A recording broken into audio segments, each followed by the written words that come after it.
আসসালামু আলাইকুম, good morning. আমি আজকে আপনাদেরকে লাল আটা রুটি করে দেখাবো। আমি লাল আটা নিয়ে নিয়েছি, এতে আমি নুন দিয়ে দিয়েছি। এবার আস্তে আস্তে আমি পানি দিয়ে আলতারে মেখে নেব। এই লাল আটা রুটিটা করলে অসাধারণ খেতে লাগে। আপনারা আলুর দম দিয়েও খেতে পারেন, চা দিয়েও খেতে পারেন, অসাধারণ খেতে লাগে। আমি লাল আটার রুটিটা আমি কেমন করে বানাবো পুরো ভিডিওটা দেখবেন, দেখার জন্য আপনাদেরকে অনুরোধ রইল। এইটে দোকানে কেনা নয়, এইটে গম কিনে এইটে ভাঙানো। এর স্বাদ খুব মজা, খেতে অসাধারণ লাগে, শরীরের পক্ষেও ভালো। এই গম ভাঙানো আটাটা এত দারুণ খেতে লাগে, সুস্বাদু বলবার মতন নয়। আপনারাও এই গম কিনে বানিয়ে এই রুটিটা বানিয়ে দেখবেন, পরিবেশন করবেন, অসাধারণ খেতে লাগে। যেসব বন্ধুরা রহিমা ভিলেজ কিচেনে এখনও অ্যাড হননি আমার ছোট্ট পরিবারের, আপনারা এসে ঘুরে যাবেন আর রহিমা ভিলেজ কিচেনের পাশে থাকবেন। ফেসবুকে বন্ধুরা অবশ্যই ফলো করবেন, ইউটিউবের বন্ধুরা আমাকে সাবস্ক্রাইব করবেন। দেখুন আমার মাখা হয়ে গেছে এভাবে। এবার আমি ফুলকো ফুলকো রুটি বানিয়ে নেব। দেখুন আমার ডোটা বানানো হয়ে গেছে, এবার আমি লিচি কেটে নেব। এই রুটিগুলো আমি ভালো করে সুন্দর করে গোল করে বেলে নেব।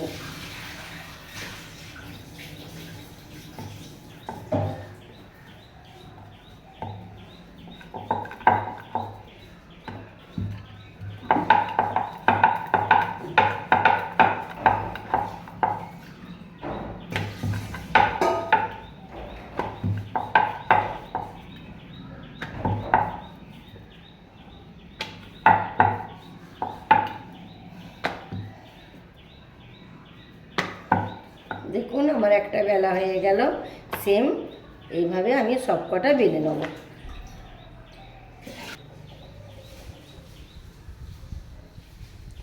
সব রুটিগুলো আমার গোল গোল করে বেলা হয়ে গেছে। দেখুন খুব দারুণ হয়েছে। এই লাল আটা রুটি এত দারুণ খেতে লাগে না গাইস, আপনাদেরকে কী বলে বোঝাতে পারবো না। আপনারা গরম গরমও শুধু মুখে খেয়ে নিতে পারেন, চা দম কিচ্ছু লাগবে না, শুধু গরম গরম এত দারুণ লাগবে, নরম, অসাধারণ।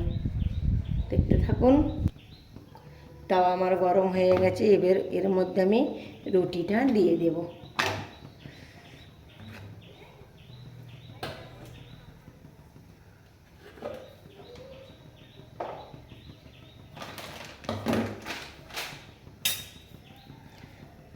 ভালো করে এদিক ওদিক করে আমার ভালো করে সেঁকে নেব।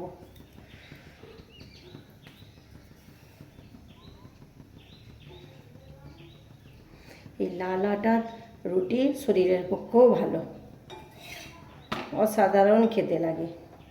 বিশেষ করে এই সকালের দিকে খুব ভালো লাগে। আপনারা যদি রাত্রিরে ভাত না খান, দুটো রুটি লাল আটার রুটি করে খেয়ে নেবেন।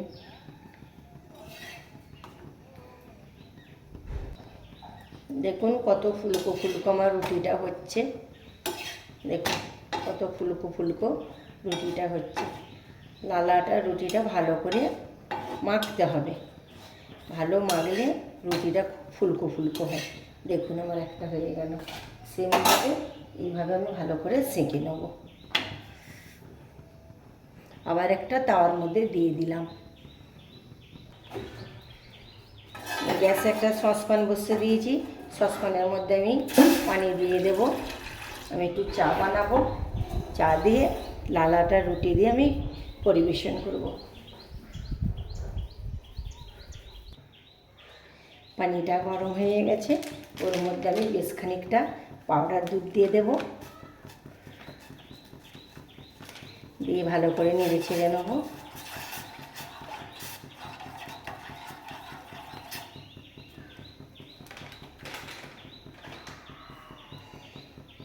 ভালো করে টকবক করে ফুললে বন্ধুরা তবে আমি চা পাতাটা দেবো, নাহলে এখন এই অবস্থায় চা পাতাটা দিলে চাটা আমার টেস্ট হবে না। দুধটা ভালো করে ফুটে এলে চায়ের দুধের গন্ধটা চলে গেলে তারপরে আমি চা পাতাটা দেবো। দুধটা দেখুন আমার টকবক করে ফুটে গেছে। এবার এর মধ্যে আমি চা পাতা দিয়ে দেব।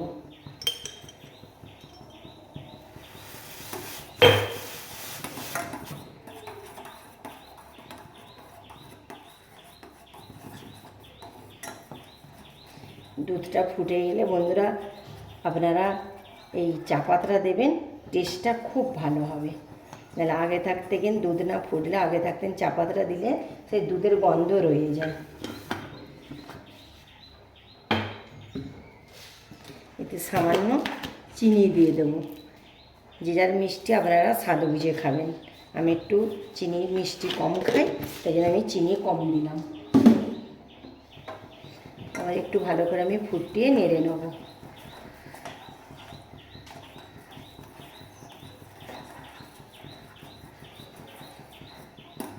দেখছেন গাইস কত দারুণ চায়ের কালারটা এসেছে, আর টেস্টও হবে, অসাধারণ খেতেও লাগবে। এবার আমি চাটা ছাঁকুনি দিয়ে ছেঁকে আপনাদেরকে আমি দেখাচ্ছি। আমার রেডি দুধের চা আর লাল আটা রুটি, অসাধারণ খেতে লাগবে। আজকে সকালে আমার এটি ব্রেকফাস্ট। ভিডিওটা যদি ভালো লাগে আপনারা লাইক কমেন্ট শেয়ার করবেন, রহিমা ভিলেজ কিচেনের পাশে থাকবেন। আবার দেখা হচ্ছে নেক্সট রেসিপি নিয়ে। খোদা হাফেজ।